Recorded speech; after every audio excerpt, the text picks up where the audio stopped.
जीवन अस्त व्यस्त ना हुआ होता तो ये समस्या की बात होती। अस्त व्यस्त हो गया है तो खुशी मनाओ ना।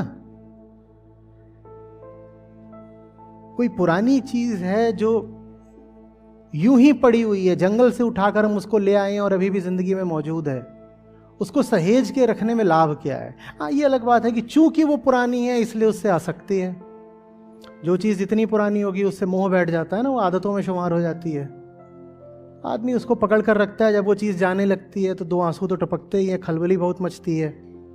और जिसने तुमको प्रेरणा दी होती है कि पुराने सड़े माल से तौबा करो, हटाओ, वो आदमी बुरा भी बहुत लगता है। मेरे ख्याल से शायद ज़ेन में है, जापान में है, या कहीं और होगा कहीं। और किसी ने कहा था, मास्टर ने, कि वो डिसाइपल, शिष्य, वो डिसाइपल है ही नहीं जिसके मन में कम से कम एक बार मास्टर की हत्या का ख्याल ना आया हो।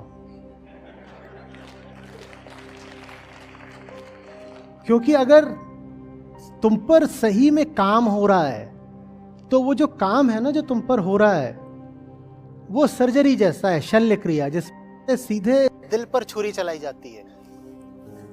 तो उसमें तुमको गुस्सा आएगा नहीं, तो उसमें ये हो कैसे जाएगा कि तुमको गुस्सा आएगा नहीं, या कि भीतर सब छितर बितर होगा नहीं? वो तो होना ही होना है। तुम्हारा काम है उसको सहना, बर्दाश्त करना। भाई, दो शब्द हैं भगवत गीता के, और बहुत मुझे पसंद है। पहला तितिक्षस्व। तितिक्षस्व माने जानते हो? तितिक्षा माने क्या होता है? जो इंसान जिंदगी में बेहतर हो सकता है, मुक्त हो सकता है, ऊंचा बढ़ सकता है, उसके लिए अद्वैतवाद के आचार्य शंकर, भारत के अग्रणी चिंतक, उन्होंने 4 शर्तें रखी थी। उन 4 शर्तों को कहते हैं साधन चतुष्टय। ठीक है? उस साधन चतुष्टय में एक शर्त होती है षड संपत्त। षड संपत्त मतलब 6 तरीके की संपदा, माने कि 6 गुण। उनमें से एक होता है तितिक्षा। तितिक्षा माने होता है सहने की काबिलियत, झेल पाने का दम। अपनी भाषा में कहे तो सह जाने का जिगरा।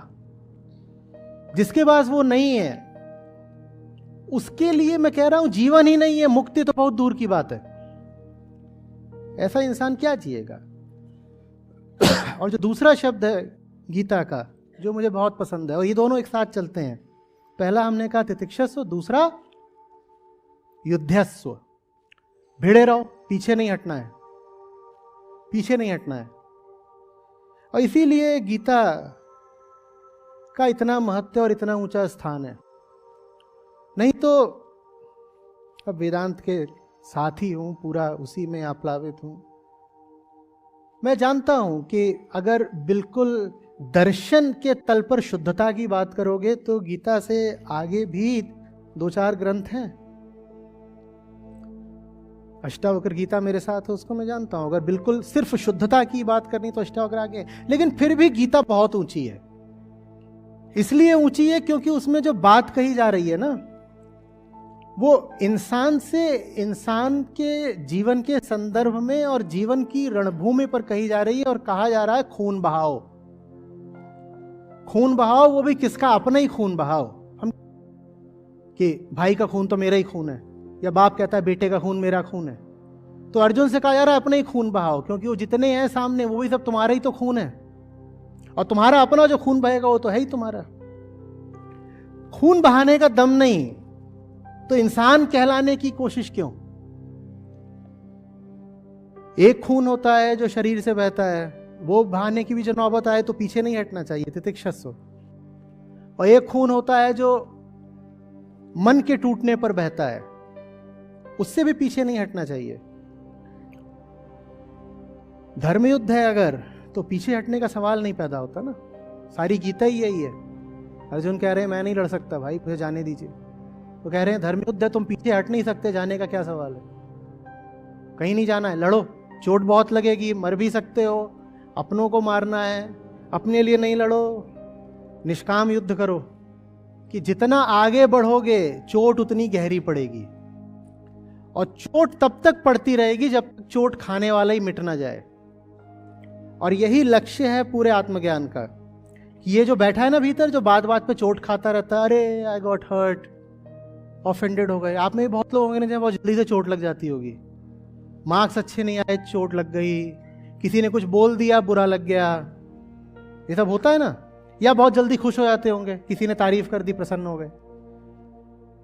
ये जो भीतर बैठा है जो चोट खाता है, इसको मिटाना ही आत्मज्ञान का लक्ष्य होता है।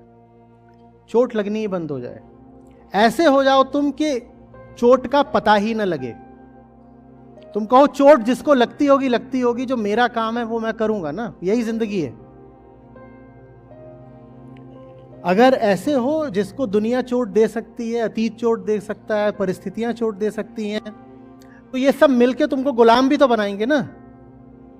अगर कोई तुमको घाव दे सकता है तो तुम्हारा मालिक बन जाएगा कि नहीं बन जाएगा। और अगर कोई तुम्हारी बहुत तारीफ कर सकता है, तुम्हें बहुत खुश कर सकता है, तो वो भी तुम्हारा मालिक बन जाएगा। गुलामी करनी हो तो बताओ।